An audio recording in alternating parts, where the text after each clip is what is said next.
But in particular, it's a big victory for Nathan Gill, our leader in Wales, an honest, decent, honourable man. What if a politician elected to represent the people and championing national pride was secretly taking cash to push a foreign country's agenda? This isn't a spy movie plot. This is a story of Nathan Gill, a former leader of Reform UK, who got caught in a brazen bribery scandal that exposed a dark underbelly of corruption. He was a prominent voice for Brexit, who stood alongside Nigel Farage, but behind the scenes, a very different story was unfolding, one of secret payments and pro-Russian propaganda. And on September the 26th, 2025, it all came crashing down when he pleaded guilty at the Old Bailey, sending shockwaves through the political world, although you wouldn't have thought so with the lack of coverage with social and tabloid media though. To get the full scale of this downfall, you have to understand the man himself. For many, Nathan Gill was the classic grassroots patriot. He presented himself as the man of the people, fiercely dedicated to leaving the European Union. His political career took off within UKIP when he was first elected as a member of the European Parliament for Wales in 2014. He quickly became a key ally of Nigel Farage, who once called Gill terrific, and an honest, decent, honourable man. When the Brexit Party rose from UKIP's ashes, Gill was right there, winning his seat again in the 2019 European elections, just weeks after Farage had launched his new party. His career continued to climb, and he went on to lead the Welsh party election campaign for the successor party, Reform UK, in 2021. He was a Senate member, an MEP, a party leader, a man at the heart of the populist movement that reshaped British politics. He built his entire public image on patriotism. The question investigators would soon be asking was, patriotism for which country? The thread that unravelled Nathan Gill's career was pulled on September the 13th, 2021, when he was stopped by officers at Manchester Airport under the Counter-Terrorism and Border Security Act. This wasn't a routine check. Detectives from Scotland Yard's Counter-Terrorism Command seized his phone and other electric devices, and a search of his home in Anglesey followed. What they found was explosive. Investigators uncovered WhatsApp messages that exposed a secret deal between Gill and a man named Oleg Voloshin. Sorry if I butchered it. Now, Voloshin, a pro-Kremlin Ukrainian politician, was later sanctioned by the United States government, which described him as having worked with Russian actors to undermine Ukrainian government officials and advocate on behalf of Russia. The digital trail was undeniable. It showed an agreement for Gill to receive money in cash. In exchange, he was to perform specific tasks. Not for his constituents in Wales, no, but for his contact. The messages detailed instructions to make statements, ask questions in the European Parliament, and arrange events, all designed to promote pro-Russian narrative about the conflict in Ukraine. The Patriot's mask was slipping. Gill was formally interviewed in March 2022 and charged in January 2025. Investigation painted a grim picture of a politician effectively for hire. Between December 2018 and July 2019, while serving as a Brexit Party MEP, Gill acted as a mouthpiece for foreign interests. The court was told he was tasked by Oleg Voloshin on at least 8 occasions to make specific statements in return for money. His actions were meticulously directed.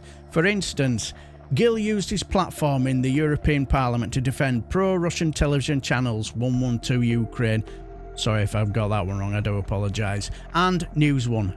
These channels were linked to Viktor Medvedchuk, again sorry if I butchered it, a Ukrainian oligarch so close to the Kremlin that Vladimir Putin is his daughter's godfather. And in speeches, Gill accused the Ukrainian state of putting undue pressure on these channels, which were later taken off the air by Ukrainian authorities for spreading Russian disinformation.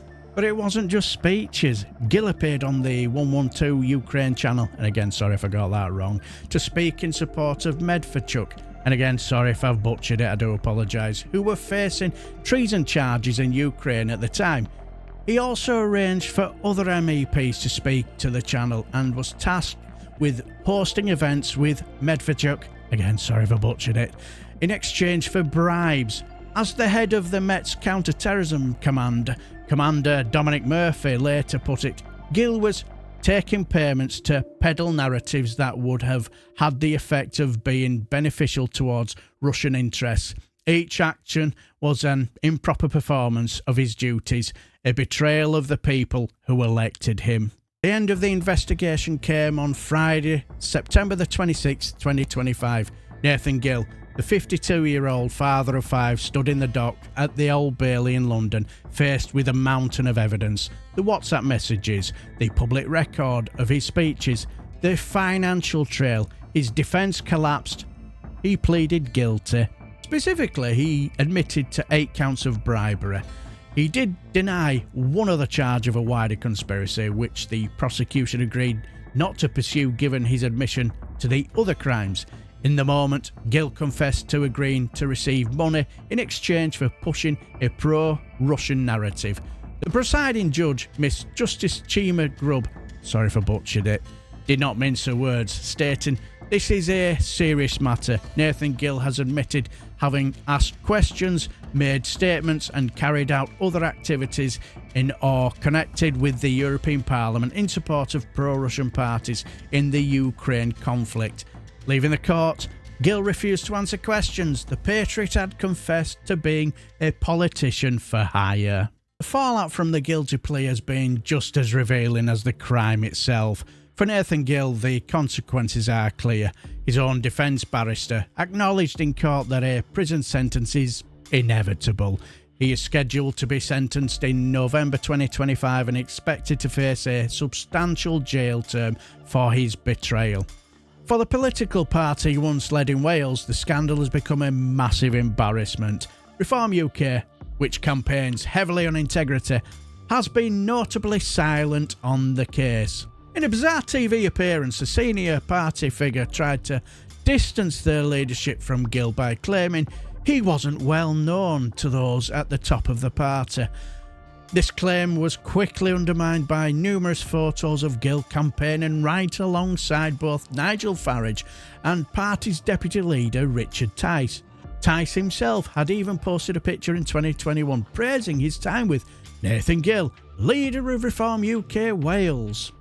The scandal hangs over the party, a stark contradiction to its public image, and it makes Nigel Farage's 2016 praise of Gill, "He's never ever let me down. He's as honest as the day is long," with a deep, damning irony. The case of Nathan Gill is more than just one man's downfall. It's a powerful example of modern political corruption and the very real threat of foreign interference. Susan Hawley, the executive director of Spotlight on Corruption, said Gill's guilty plea shows just how important robust law enforcement responses to corruption and foreign interference are for protecting our democracy. Case proves that hostile states can find willing partners in the West to launder their propaganda, not through shadowy online accounts, but from the official platforms of democratically elected officials. It exposes a vulnerability in our political system, showing how easily the trust we place in leaders can be sold off. The story of Nathan Gill serves as a stark warning in an age of information warfare. The battle for a nation's integrity can be compromised not just on a foreign field, but in the corrupted words of its own politicians.